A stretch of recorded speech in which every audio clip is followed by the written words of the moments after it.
Hello everyone and welcome again. This is Mushtaq Abdul Halim Muhammad from Al Iraqi University, College of Arts, Department of English.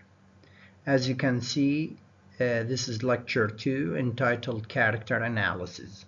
Of course, in this lecture we are going to analyze some important and main characters in She Stoops to Conquer, a play which was written by Oliver Goldsmith. Let's move to the first character, whose name is Charles Marlowe. Who is Marlowe? Marlowe is an aristocratic, well-educated, and handsome young man.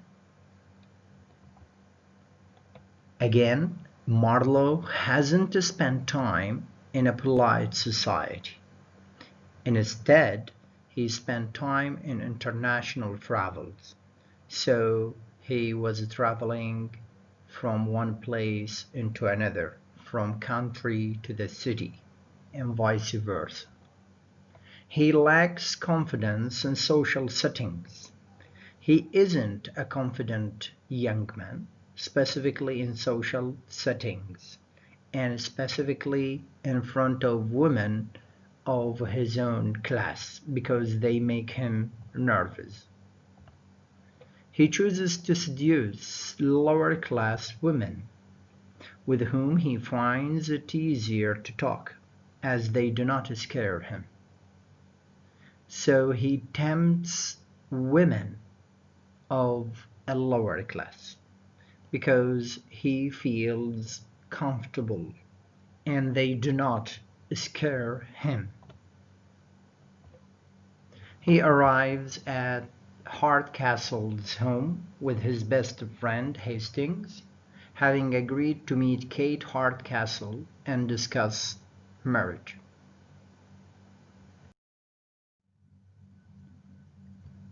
Marlowe arrives at the Hardcastle's home thinking that it is an inn, because he was misdirected by Tony.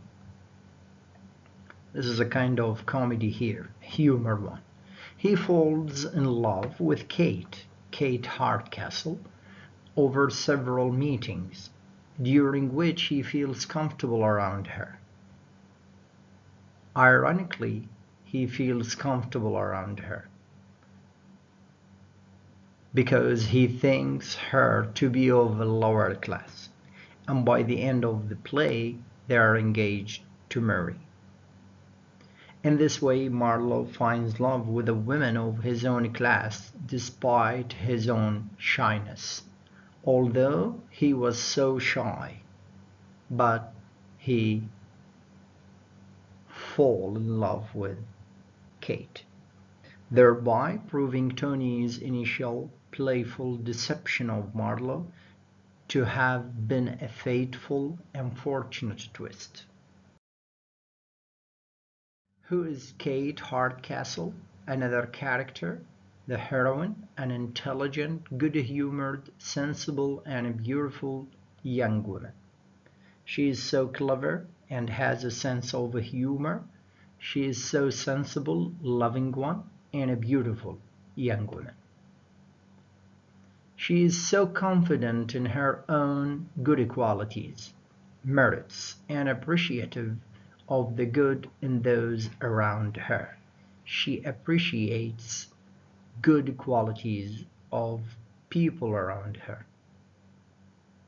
She loves and respects her father, Mr. Hardcastle, and humors him by dressing in the old-fashioned manner he prefers half the time. Although she is interested in the fashions of her day, her age, her period, her time, she doesn't define herself by how she dresses. So she is not so interested to be recognized by her fashion.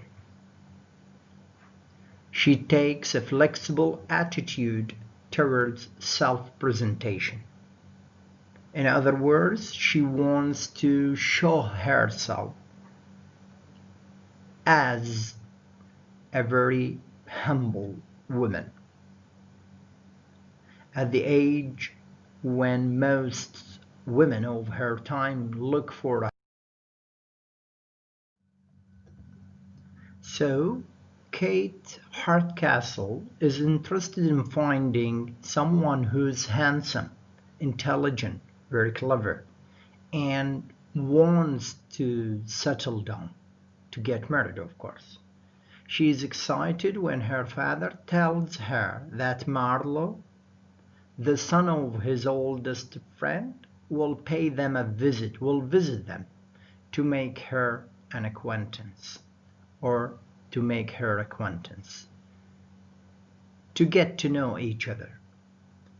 She is an understanding woman who learns that Marlowe is shy around women of his own class, but bold around lower class women.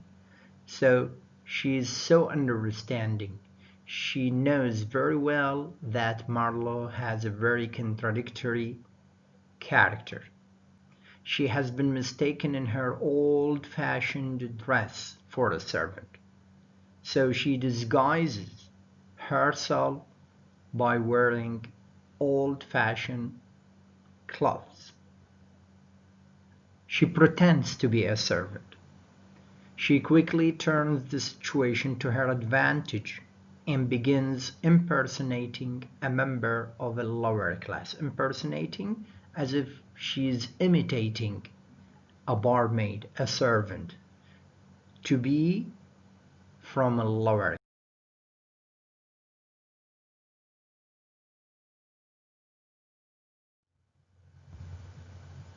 Kate's decision to pretend to show herself to be a member of the lower class to win Marlowe's heart is the stooping referred to in the play's title.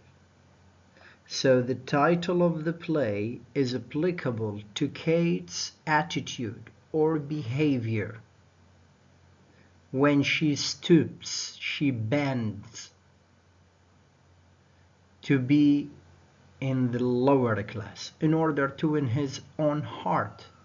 I mean Marlowe's heart. This strategy, this skillful technique succeeds in helping Kate and Marlowe to get to know one another or each other and learn that they like each other.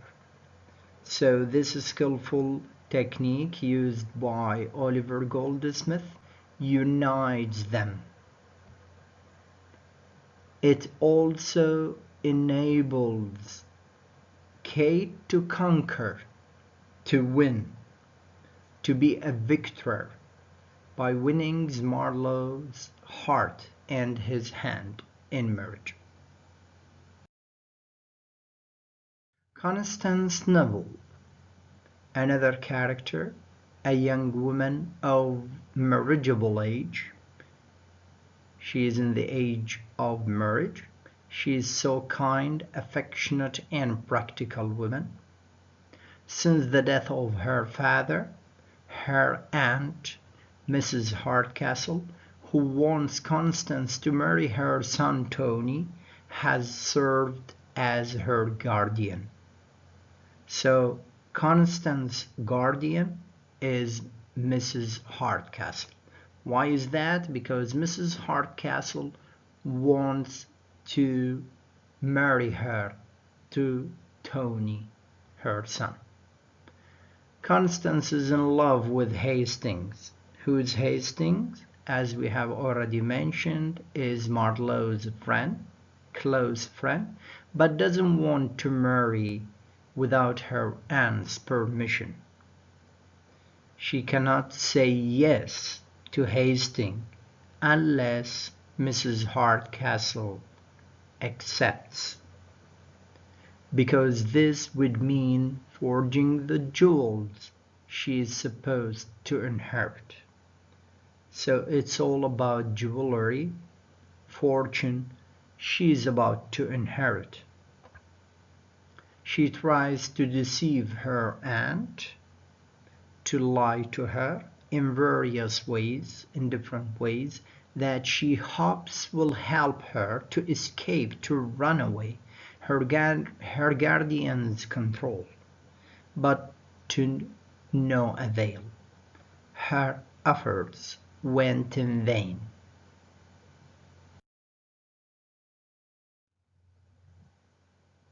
Constance Neville is an educated woman and therefore unlikely to be a good match for Tony. This is one of the reasons for Constance to be a good match, to be a good pair to Tony.